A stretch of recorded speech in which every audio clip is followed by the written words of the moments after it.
കൊച്ചു കാട്ടാളന്മാർ സംസ്കാരവും മൂല്യബോധവുമുള്ള മനുഷ്യരായി പരിവർത്തിപ്പിക്കാനുള്ള മഹത്തായ ദൗത്യമാണ് വിദ്യാഭ്യാസത്തിന് നിറവേറ്റാനുള്ളത്.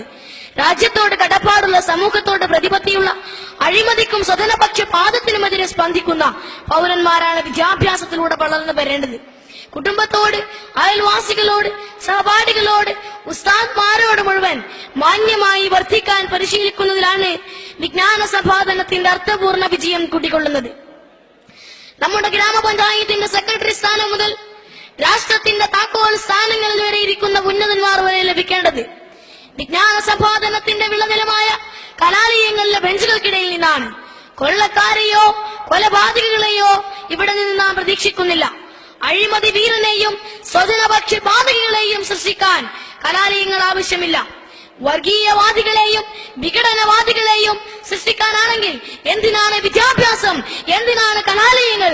മയക്കുമരുന്നിന്റെയും ലഹരി പദാർത്ഥങ്ങളുടെയും വിപണിയാകാനാണെങ്കിൽ എന്തിന് കുട്ടികൾ സ്കൂളിൽ പോകണം?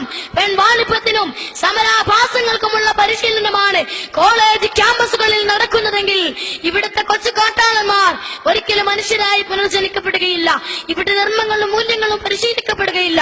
നാളിതുവരെ നാം സംരക്ഷിച്ച മൂല്യങ്ങൾ എവിടെ? ധർമ്മങ്ങൾ എവിടെ? പരസ്പര സ്നേഹവും സഹോദര്യവും എവിടെ? എല്ലാം നഷ്ടപ്പെടുന്നത് നിറ കണ്ണുകളോടെ നോക്കി കാണുകയില്ലേ നാം?